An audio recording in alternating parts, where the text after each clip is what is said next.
A 682-gram wooden cart is pulled to the left by a string with a constant tension force of 5 newtons that is directed 41 degrees above horizontal. The kinetic coefficient of friction between the cart and the table is 0.35. Determine the magnitude of all the forces acting on the cart and the cart's acceleration while being pulled. Alright, so after reading the problem, first thing we want to do is identify all the known values from the problem statement itself. So I've written out here that the mass of the cart is 682 grams, which I've gone already and converted them. Might as well go ahead and do it right then and there so you don't forget. If it's in grams, go ahead and convert it to kilograms. We're going to keep it in kilograms, so it's 0.682 kilograms. And the coefficient of kinetic friction is 0.35, and the tension force in the string is 5 newtons. After you've identified those, let's go ahead and draw out the free body diagram.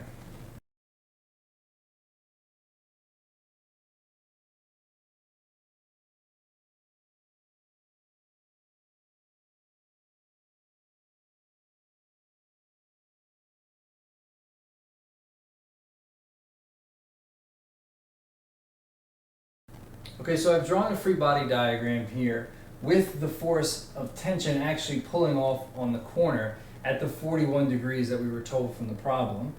I've identified the force of gravity, the normal force, and the frictional force that is opposing the direction of the cart as it's moving along the table. Now I redrew this so that all the forces could be acting at the center of mass, and it's helped us with this vector analysis here.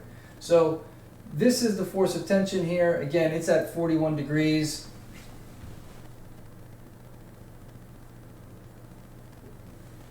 Same as it is down here.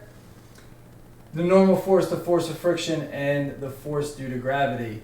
What you'll often see again is whether it's a dot or a little square that you can use to represent the center of mass of the object, in this case the cart that was being pulled across the table. So one of the things you have to do right away is that you have to get all the forces to be in the vertical or horizontal orientation. So this tension force that was coming off on an angle, I need to break that up into its horizontal and vertical components before we go and sum the forces and apply Newton's second law.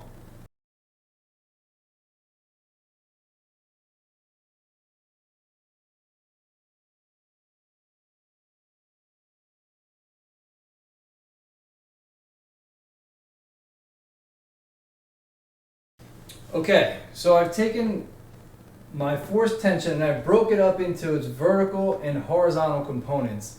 Now guys, you don't have to draw both of these free body diagrams. I just want to show you where the forces are actually occurring.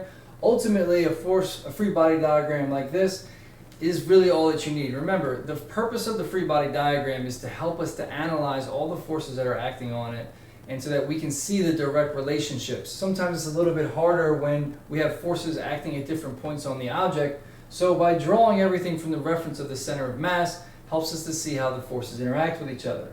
So when I break this force of tension up into its vertical and horizontal components, you in essence need to eliminate the original force of tension. It should no longer really be there. You could update your free body diagram. I've kind of showed it dashed here for reference as we're now still learning. But you can see now that the force normal and the force of tension in the y together are going to counteract the force of gravity. This is another example of what I was referencing before, that the force normal is not always equal to the force of gravity. It's when we actually sum up these forces in the vertical using Newton's second law that we can determine what the normal force is going to be. So breaking those components up, we used our SOHCAHTOA rules, and this is no different than the vector analysis that we were doing with the velocity vectors and projectile motion. We have this 41 degree angle here. This horizontal component is the adjacent or cosine of this. This vertical component, which makes up the right triangle, will be the sine function. So in the horizontal, we find that the tension force in the horizontal is equal to the tension force times the cosine of the angle. Plugging in, it's 5 newtons times the cosine of 41. The horizontal tension force is 3.774 newtons. Likewise, the vertical tension force is going to be equal to the tension force times the sine of theta. Plugging in, it's 5 newtons times the sine of 41. We find that the vertical tension force is 3.28 newtons. So now we have all of the forces in the vertical or horizontal orientation. Again, we're trying to find and identify all the forces and the magnitude of all the forces acting on the cart as it was being pulled across and accelerated, and then ultimately what was its horizontal acceleration. Now, let's go ahead and sum the forces in the vertical.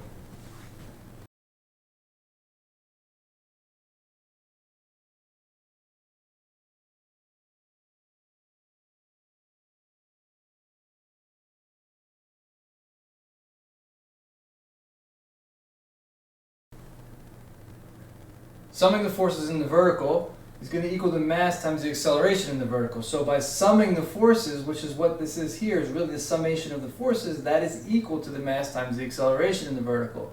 So with the up direction being positive, I have the force normal plus the force of tension in the vertical minus the force of gravity is equal to mass times the acceleration in the vertical. With the acceleration in the vertical being 0, the cart never lifted up off of the table. That being acceleration of 0, this whole right side of the equation becomes 0.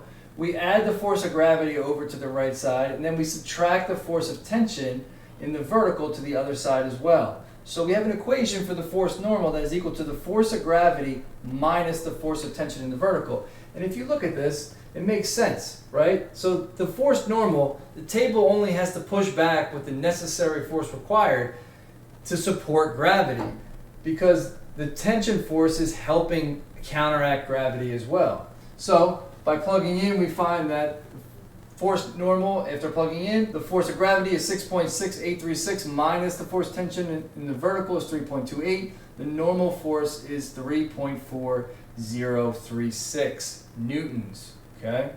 Now, I also had to solve for the force of gravity to be able to plug in here. Remember that the force of gravity is equal to the mass times the acceleration due to gravity, or G. mg, G is always a positive 9.8 meters per second squared. So by plugging in the mass in kilograms times the acceleration due to gravity of 9.8, we found that the force of gravity is 6.6836 newtons, which we then used in this equation to solve for the normal force. Why do we even need a normal force? Well, number one, the problem told us to solve for all the forces, but number two, we're going to need that normal force to be able to solve for the force of friction. Let's go ahead and sum the forces in the horizontal.